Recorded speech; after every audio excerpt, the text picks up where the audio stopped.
Okay, dumating na yung iPhone ng mga player. Kung titignan nyo dito guys, ang dami kong iPhone. Kung saan na lang nakalapag. Ito nakikita nyo, naka-iPhone tayo dito. iPhone. Tapos meron tayong mga cellphone. Tapos gamit ko yan. Bumili na tayo ng iPhone para sa mga player. Okay. Ang kinuha ko guys na iPhone sa kanila is yung pinaka-stable talaga. Kasi na-try ko na lahat. Lahat may drop free. Masal na yung 12 Pro Max. Pati yung 13 Pro.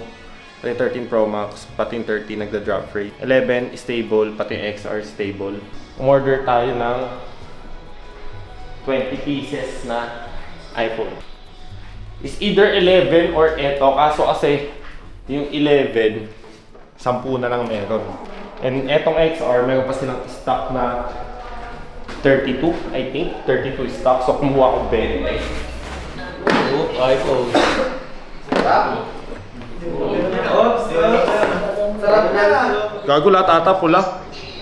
Kung magcha-champion ngayon team, maganda. Nagpahiwati. Wala ka, gago. Wala mo bigla.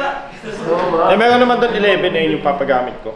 Kaso yun, company property yun. Pag natanggal ka, sasauli mo. Tapos ang kinagandaan dito, may charger na. Kasi yung last time, nung bumili ako ng 11, mga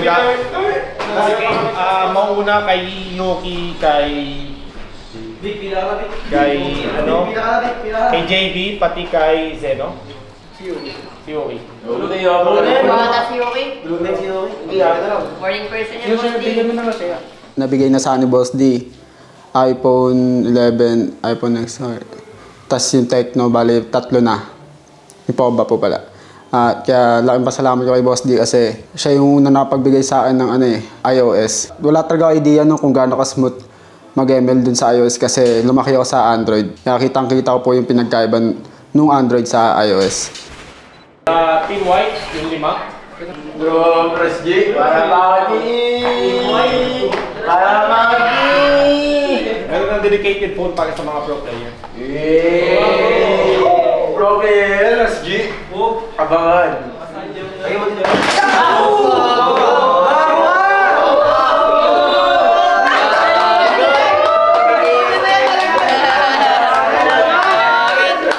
Wala pa 5 minutes. Ako 5 minutes. Bada ba yan, gago? Ano to?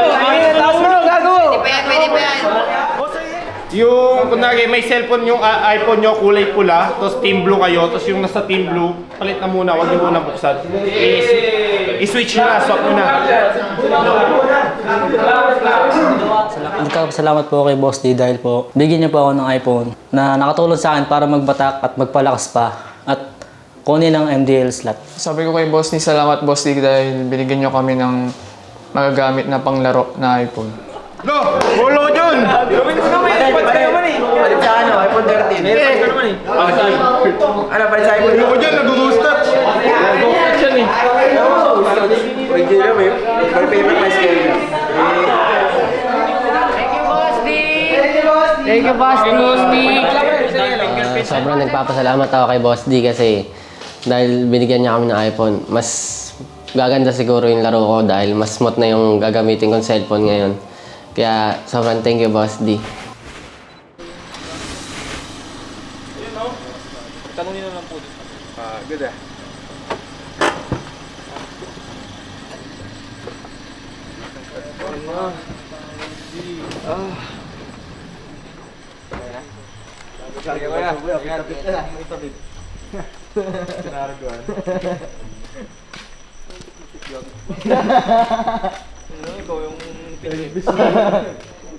Hindi tayo matulog, gago. Puno na yung mga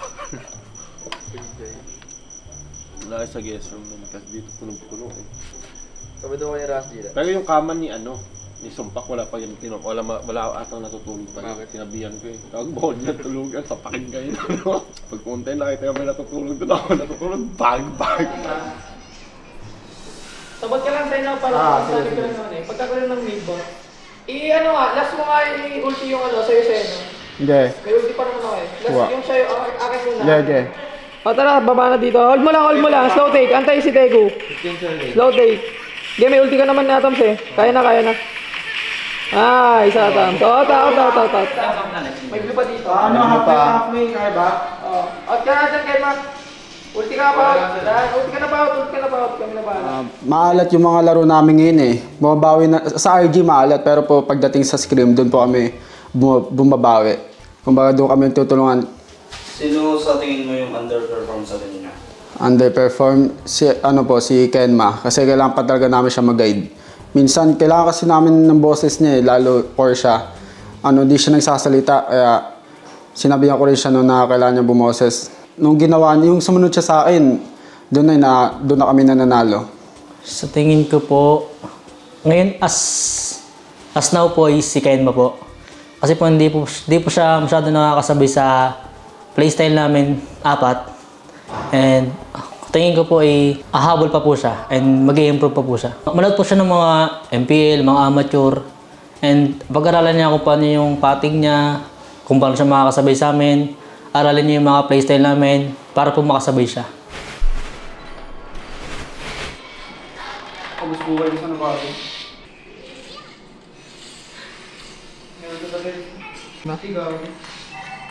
Level 3 ba? Nasakta ako level 4 dito. Dabog yung. Ibuhatin ko yun. Okay, pangagawa na lang tayo yung dabog pre. Mahirap, dapat yun mabago eh. Ang hirap nun, masyadong nakakawala ng laro. Ayun, yung niya lang, pagiging mainitin ng ulo, tapos dapat tumatanggap din siya ng pagkakamali. Kasi nagagalit pa siya pag pinupuna siya eh.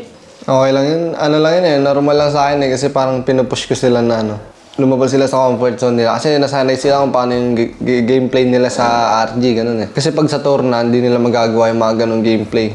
Ibang-iba yung laro sa tournament at sa RG talaga.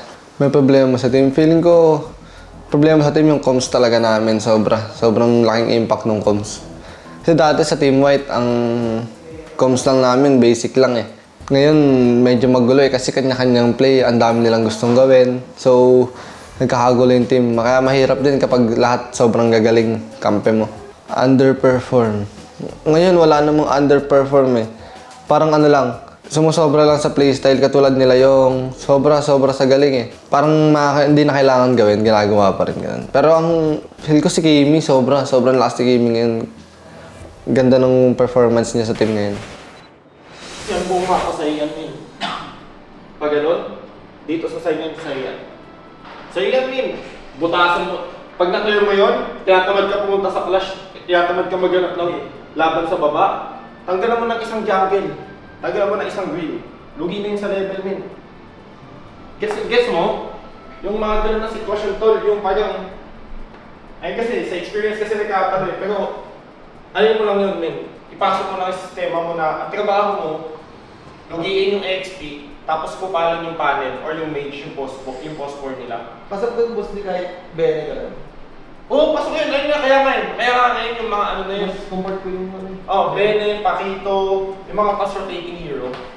Ayun yung mga nandun men. Ayun yung mas lalo na pagka ganito mga kalaban nyo. Yung mahilig sila mag-RG graph. Kaya nyo lang mga niya sa 10-man graph men. Dapat nga sanay na kayo sa 10-man graph men. Pero nung kalaban mo naman kami, dahil naman ginagawa mo. So parang dito ba, bayan ako ulangan ka sa team mo? Hindi boss, ang iniisip ko inantay kong lumabas yung link bago ako mag-cut kasi pag naka-clear yung back siya kaya pwede siyang di ba kaya patayin nun? Sige, paano ako papatayin nun? Pag nag-respo yung back siya boss, tas yung link na sa... May flicker ka, walang flicker si back siya eh. Pag nagulungan ka nun, flicker out, second out ka na, wala na. Ang importante, na-clear mo yung wave. Pag na-clear mo yung wave, kahit mamatay ka, okay na. Goods lang yun. Oo, goods na yun. Yung Mino, nagtatago pa rin sa dotted bush, papunta sa bot. Dapat pagpakita ka na sa mid nun. Kasi hindi bibigyan yung panel yun, matatakot. Guess mo yun? Yung parang sa'yo, nasa dot bush ka kanina, binibigyan yung panel nyo. Dapat pakita ka na sa mid. Nagpakita ka sa mid, makakagyak ka doon, matatakot sila mag-initiate. Matatakot sila mag-pokan. Tapos pagka ganun, mirror ka lang sa tank nila. Agad may vision ka lang sa kanila, hindi maano yun. Kasi, ang edit tank initiator eh. Hanggang nakikita mo siya, hindi siya makapag-initiate eh. Ay yung pinakamadaling trabaho ng tank tool. Mirror. Alam mo naman yung tansya na second skill ng edit eh. If gusto ka niyang mahuli, kailangan niya gumamit ng flicker. Which is nonsense na yun. Pag ginamitan ka ng flicker, na second, flicker second siya, spam mo agad ulti mo. Ginamit na yung pang-skill niya is either gagamit na lang siya ng ulti, pero habang nasa loob siya ng CC mo, pwede na siya i-burst eh. Tapos wala kayong palaging plano eh. Pag nag-clear yung wave, pag nag-clear yung wave, kahit mamatay ka, okay na. Ang importante, na-clear mo yung wave. Pag na-clear mo yung wave, kahit mamatay ka, okay na. Kahit report lang, men. Yung pinaka-importante, nag-report kayo. Ako pa nga nagsasabi sa inyo, apat dyan sa mid, push mo, LEC, ganyan. O, kita nyo lahat sa mapa, ha? Pag nakita nyo apat sa mid, isang sabot. Apat sa mid, push mo yan. Push mo sa XP mo, para mailang yun. Kasi, aangat at aangat eh. Yung XP ng kalaban, aangat at aangat, men. No matter what. Hindi ako makakapag-direct sa gold eh. Ngayon lang ako, baka biglang may gumukat. Marunong naman kayo pumindot eh. Ang ano nyo lang, pag-agalan nyo, paano kayo mag-communicate, paano kayo mag-sync.